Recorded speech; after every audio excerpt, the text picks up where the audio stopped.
Hi and welcome to another episode of Cafe Chronicles. I'm Steve.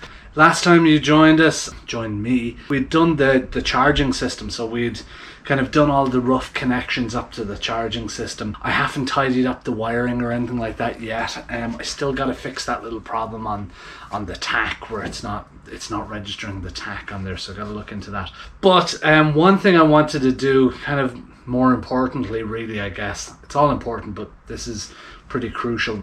Cylinders 1, 3 and 4 were running really hot. So that tells me they're probably running very lean. I'm hoping that because cylinder 2 is connected to Carb 2, funny enough, and Carb 2 is the master carb.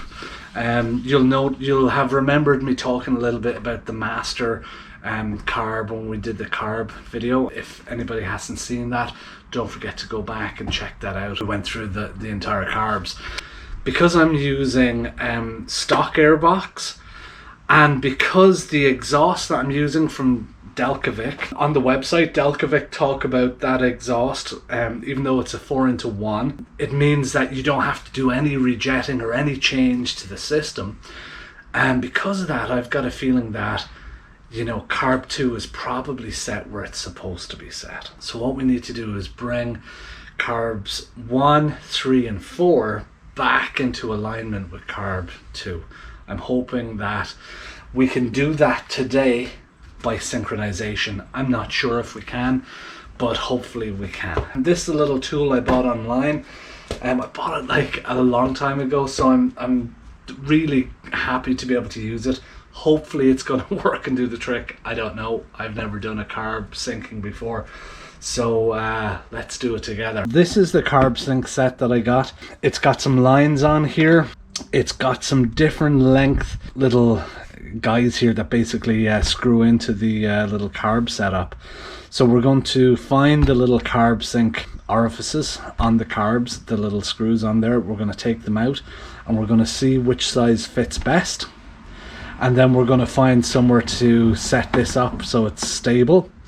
And we will connect them up with the hoses and we'll start up the bike and see how it goes.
So, a little bit of an update. I started this whole video with kind of tuning up those carbs a while ago. Hence the looking a little bit more sunburned and that.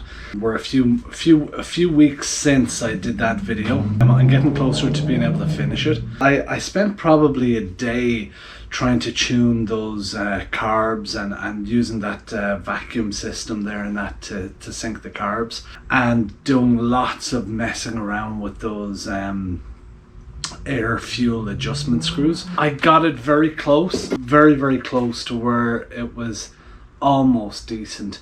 I managed to richen up the mix so it wasn't so lean, but there's still issues, and there's really, it took an awful lot to even get it to where it is. So just to kind of give you guys an idea of what's happening, it tends to be on the lean side. The issue tends to be that the idle of the bike isn't great. Basically anything over kind of quarter throttle it seems to be running lovely and smooth, and even on the carb sinks, everything's perfect. The problem is on the idle. You go to give it a little bit of a rev kind of when it's idling low, and it'll just bog. Just you go to rev it and it'll just almost cut out. Also issues with the revs taking a long time to come down. Now and again you give it a rev and then it's taking a long time to come down. These, by looking into it, tend to be issues caused by either vacuum leaks, so where there's air escaping through the boots that connect the carbs to the engine, and how you troubleshoot, how you check, is by spraying in carb cleaner in there and seeing if it bogs down the engine. And that I did it and it wasn't bogging down, so I think I'm safe for vacuum leaks. Also then I did lots of adjustments with the idle mixture screws. With the idle mixture screws and the carbs, they're missing the little springs that go in there, and also the little rubber seal. They just weren't in there, which tells me that somebody's had them apart and didn't put them back together properly, or lost them. The problem is with those mixture screws, if they don't have a spring in behind them, they'll eventually just twist out, and fall out with the vibrations of the engine. So what I actually did was I just ordered a whole new set of them, wondering if maybe at some stage somebody over tightened them and maybe damaged the top of it a little, because it's almost like a little needle at the top. I've ordered a new set. They're coming in hopefully this week, and they've got the springs and the new seals, so we'll try them. Also ordered a new set of slow jets as well, and with the idle jets, the idle circuit on these particular keyhole carbs for the 750, the CB750K, they're pressed in. So they're one that during the whole cleaning cycle, even though I did the ultrasonic cleaning and that, I didn't actually take them out. It's kind of funny because at the start, if you remember, when I was putting the carbs on, I was saying like, I bet I'm going to get real good at taking these on and off. I've had them on and off, checking the float heights and checking different stuff.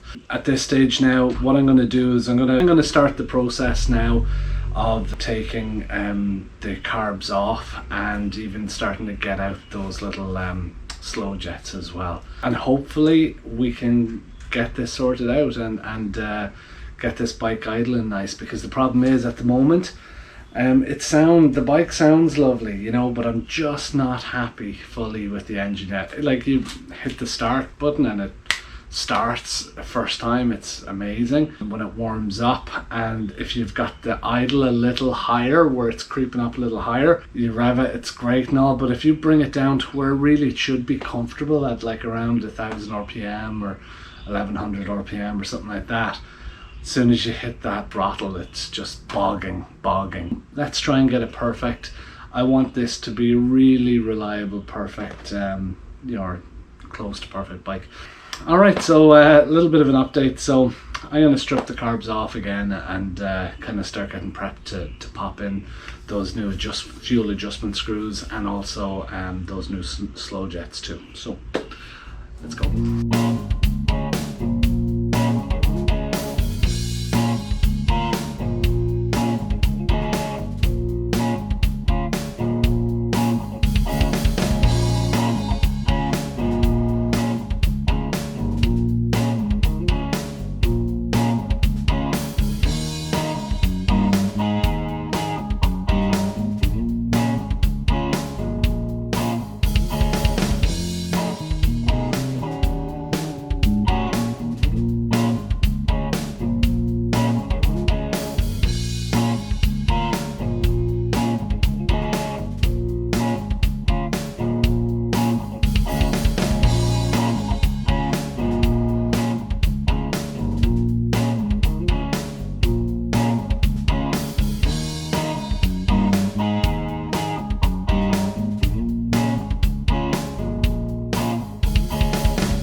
Okay, so we've got our carbs back in there, we've got our airbox back on, and you'll notice that I put a fan here at the front.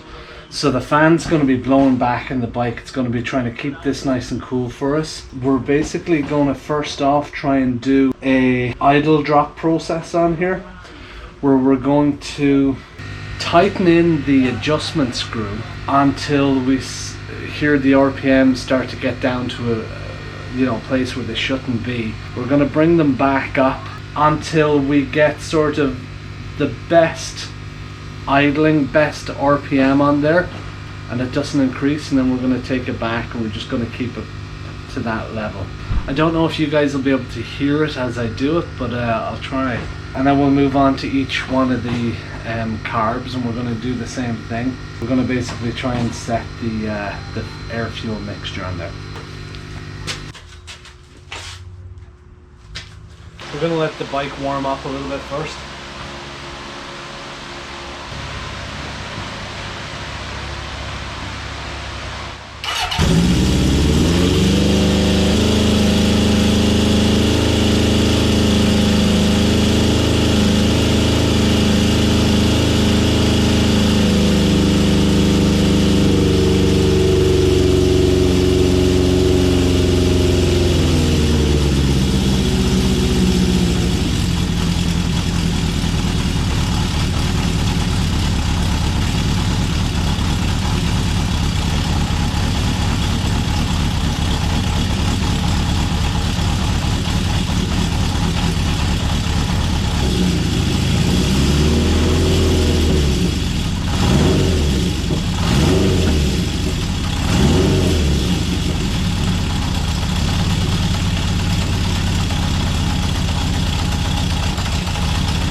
To try and do this at the lowest possible idle,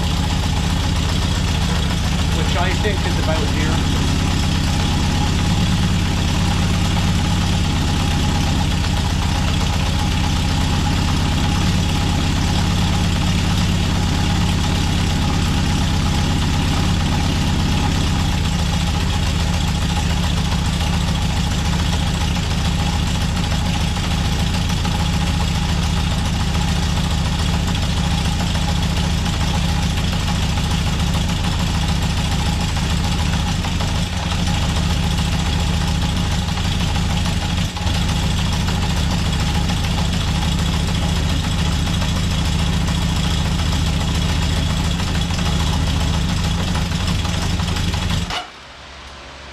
Much.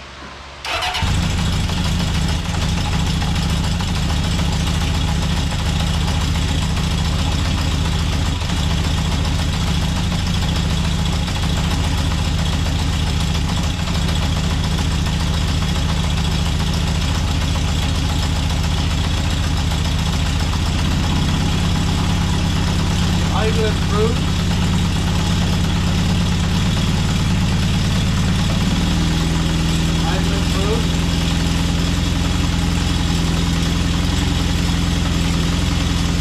Didn't improve. Gonna bring it back.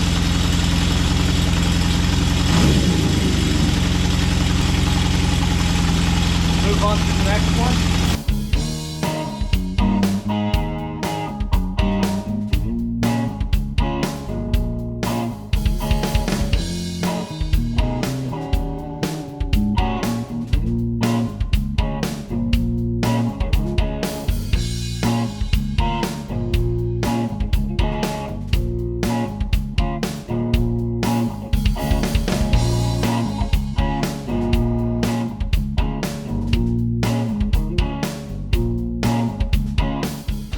What I've got going on here, I've got the fan on the engine cooling it down, but where we've got already so far with the new idle circuits in there, the new slow jets, I feel like the cylinders are more rich. They were very lean in the past, and I used to have a lot of trouble with them getting very hot very quickly. They're not doing that so much now, which is really cool. Obviously, I've got the fan going in here too. I just stopped it because it was a little bit loud, but it was going here, just keeping the engine cool. But it's so nice to be able to you know, shut it off and feel that the actual engine's actually not too hot. The battery though, I'm running it down. I don't know if it should be doing better than this, but I'm not really giving it the high RPMs in order for it to recharge, and I'm starting it frequently. So every time you start the bike, it obviously draws a lot out of the battery. You know, I'm running it on a very low idle, and I'm doing that so that I can hear the idle drop more when I close in that adjustment screw. So you might have noticed here when I was doing the cylinder, the first cylinder here, cylinder 1 or carb 1, I was adjusting the idle. What I was doing was I was taking it up to where I noticed an increase in the RPM, but really you need to have that idle really nice and low where it's almost knocking. And what I mean by knocking is that when you decrease the RPM of the motorcycle and lower and it's like dugga dugga dugga dugga dugga dugga dugga dugga, it'll get to a stage where you can almost feel it's going to cut out on you, you know, and it almost starts that knocking, what I call knocking. It's probably not the right term, by the way, but it's how I'm trying to get it across to you guys. So what you do there is, once you have the idle at that stage, it's far more noticeable. When you open the adjustment, the fuel adjustment, fuel air adjustment, you notice if the RPM goes up a little bit, and it would be just going up in one cylinder, right, as you do that. If you had a single cylinder engine, it would be so much easier to hear that. Really, I'm kind of diving in the deep end doing this for the first time, because I'm doing it on an inline 4-cylinder, and as you've got 4 cylinders, it's just moving so quickly, that kind of routine through which cylinders are firing, that it becomes really difficult to really hear that, you know. I really noticed that. I hope that you guys heard it, and I was kind of trying to give you guys signals. I'll put them up on the screen, what the hell I was doing, but I was kind of saying, right, there it is, you know, where I noticed the RPM going down, so I bring it back, and I'm doing it like just a quarter turn each time, and then I take it up a little bit, nothing. I take it up a quarter turn again, I open it. As I do this, I'm kind of saying I'm opening it. As I open it, you're letting more fuel into the fuel air mixture. The carb, as the carb is here like this, you've got the screw on this side, it's a fuel mixture that you're really doing, and if it's on this side, the airbox side of the carb, then you're basically looking at more of an air mixture. Ours are on the engine side of the carb, which means it's a fuel mixture. When I'm giving kind of this signal, I'm saying I'm backing it off, I'm opening that, increasing the amount of fuel going in, enriching it. And I'm doing that by a quarter, and hopefully you guys heard there when the RPMs lifted, and I was like, ah, and I went a further quarter on to see if the RPMs would lift more, and they didn't. So then I put it back to that, so I kind of was showing you guys I'm going back to that. And then at that point I tried to go back again, and the RPMs went down, so I came back to kind of where I was. That's the whole idea with the idle drop. The one thing that I've noticed, and I'm not even finished it yet, before I did this, before I cleaned those circuits and before I changed out those slow jets, when I would try to blip the throttle at a low RPM, at a low idle, it would just bog, it would choke and bog, you know, and it would like almost try to just cut out, and you'd have to let it go. If you went really slow on increasing the throttle, it was okay. What I found there is I kind of got to a stage where I could blip that throttle and it was really doing it nicely. But I wanted to go through all the carbs, and you might have noticed I kind of went back and I actually started kind of almost messing it up again. I switched off the bike, and I kind of came around here because it was getting a little bit hot. Switched it off to give it a bit of a break. Then I thought, oh, I'll just check it to make sure that it's got battery in it, and sure enough, the battery's real low. So I've got the battery charger hooked up here to give it a little bit more battery. As you can imagine, the worst possible thing you can do is starting at loads and running on a really low RPM, low idle, so it's not putting a lot of charge back into the battery and not doing it for a long time. The poor thing, but we're getting there. I hope you guys like that. I hope it helps you understand what the hell I'm doing. Obviously this isn't a how-to.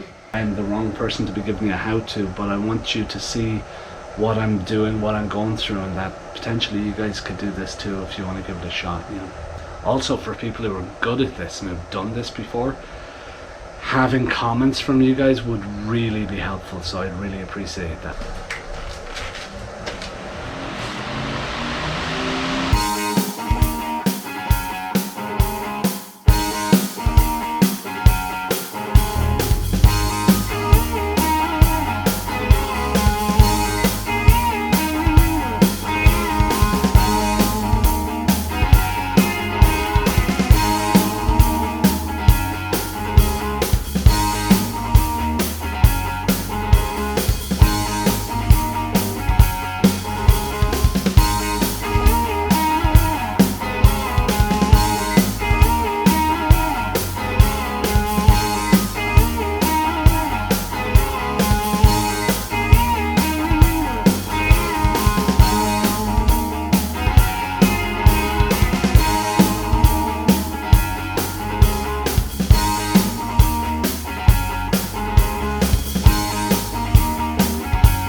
that's a success.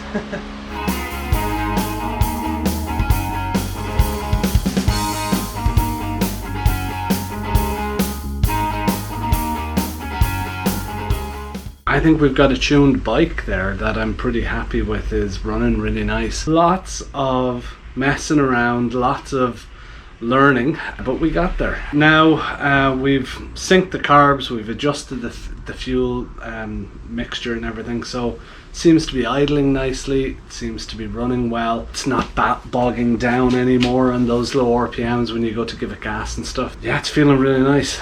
This, even though it's just a short episode here, this has been ongoing. I spent probably 2 days straight rebuilding the carbs first. Then on top of that, 2 days straight just trying to tune the carbs, trying to tune the engine, and it wasn't working. And I was still getting that whole bogging down situation. So then with the float heights, readjusting them and everything, flipping them, that problem as well.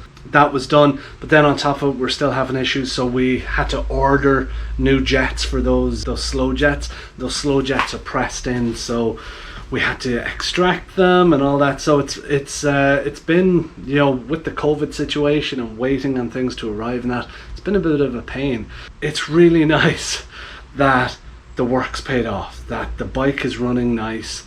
We've done the right things. It was a learning curve, but like the cool thing is I know how to do it now. Hopefully you guys have a better sense of what it takes if it's a thing that you haven't done before. So maybe you'd be feeling a little bit more confident with giving it a shot.